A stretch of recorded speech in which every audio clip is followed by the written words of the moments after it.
Hello guys, and welcome back to another video. In today's video, I'm going to show you how to clear cache in the Bigo Live app to free up space and improve performance. So without wasting any time, let's get started. First of all, go to your app store and search for Bigo Live.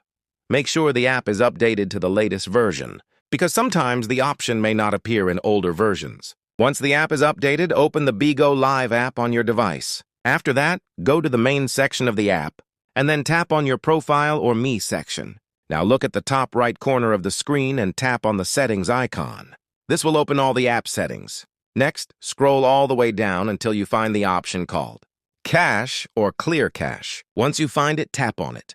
Here, you will see different options. You can either select specific files to remove or simply tap on Delete All Cache Files to clear everything at once. Clearing cache helps remove temporary files that are not needed anymore, which can improve the app's speed and also free up storage space on your device. And that's it. Your cache is now cleared.